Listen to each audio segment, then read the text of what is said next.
Kurhani seat पर भी हमारे प्रत्याशी की जीत बड़े मार्जिन से होने वाली है। सबसे बड़ी बात यह है कि वहां की जनता तैयार है हमारे नेता नीतीश कुमार जी के चेहरे पर मुहर लगाने के लिए। भारतीय जनता पार्टी के लोगों ने तो पहले ही हार मान ली है। आप देखिए उनके अधिकांश नेता तो गुजरात में लगे हुए हैं। हमारे नेता ने कभी जाति की राजनीति नहीं की है, हमेशा जमात की राजनीति की है और यही खूबसूरती है।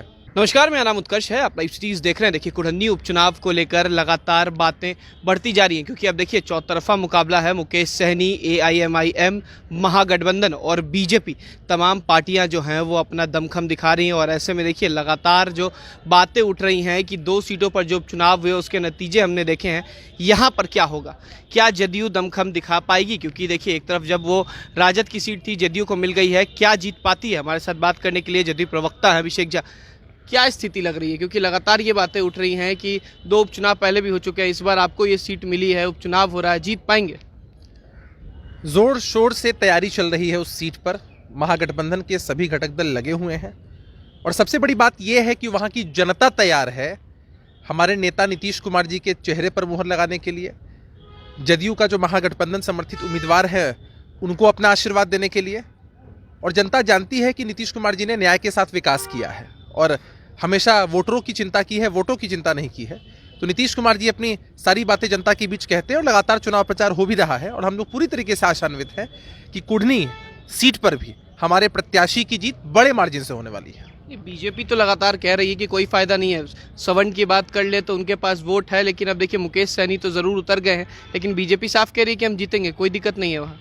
देखिए भारतीय जनता पार्टी के लोगों ने तो पहले ही हार मान ली है। आप देखिए उनके अधिकांश नेता तो गुजरात में लगे हुए हैं, गुजरात में जाकर इज्जत बचाने की कोशिश कर रहे हैं, क्योंकि वो लोग जानते हैं कि वहां से भी वो लोग जब हारेंगे तो पूरे देश में क्या संदेश जाएगा। तो भाजपा के कौन से नेता चुनाव के प्रचार में लगे हुए हैं?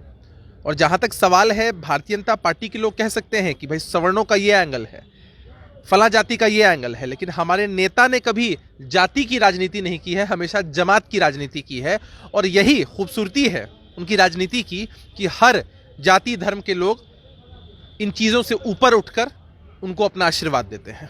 मुकेश सहनी भी लगातार सामने आ रहे हैं और बयान दे रहे हैं बीजेपी को लेकर भी। आपको भी कहा कि पिछले बार बीजेपी ये कहने पर रुक गए थे और इस बार उम्मीदवार उतारे। क्या लग रहा है कि अगर सवर्ण को एक तरफ कोशिश कर रहे हैं, एक तरफ करने का, मुकेश सहनी कोई फैक्टर बनेंगे? हम उस एंगल से चीजों को नहीं देखते हैं उत्कर्ष जी। आप जानते हैं लोकतंत्र में हर किसी को अधिकार है, आप, मैं, कोई संगठन कहीं जाकर चुनाव लड़ सकता है, जनता के बीच अपनी बातें कह सकता है। जनता को जिस पर विश्वास होता है जनादेश उसी को मिलता है।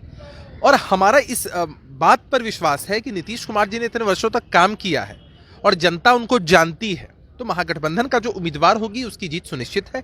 बाकी चुनाव लड़ने के लिए बहुत सारे लोग चुनाव लड़ते हैं, कुछ वोट्स पाते हैं, जमानत जब्त हो जाती है, तो भारतीय जनता पार्टी के उम्मीदवार की भी जमानत जब्त होगी वहाँ। एक आखिरी सवाल है, कई 2 दिनों से देखा जा रहा है घर को लेकर, भवन को लेकर जो है वो बातें उठ रही हैं। एक तरफ बीजेपी के कई नेता हैं, पूर्व मंत्री हैं, जिनके घर खाली कराने की बात आई है, कई ज़्यादा टैक्स की बात आ गई है। ये क्यों हो रहा है? देखिए, कोई मंत्री हों, विधानसभा या विधान परिषद के सदस्य हों, उनको सुविधा के अनुसार भवन मिलता है, लेकिन वो किसी की जाति संपत्ति नहीं होती है। हमें आश्चर्य लगता है कि भारतीय जनता पार्टी के लोग जब वो पद पर नहीं है तो निश्चित रूप से एक सीमित समय अवधि में खाली कर देना चाहिए, ताकि जो दूसरे सदस्य हैं उनको मौका मिले। ये सुविधाएं मिलती है जनता की सेवा करने के लिए, भोगने के लिए नहीं। लेकिन भारतीय जनता पार्टी के लोग जिस तरह की नौटंकी कर रहे हैं उससे साफ दिखता है कि इनके मन के अंदर इतना जबरदस्त मोह है कि कैसे उनको सुख सुविधाएं मिले। इनको जनता के दुख, जनता के काम से कोई मतलब नहीं है।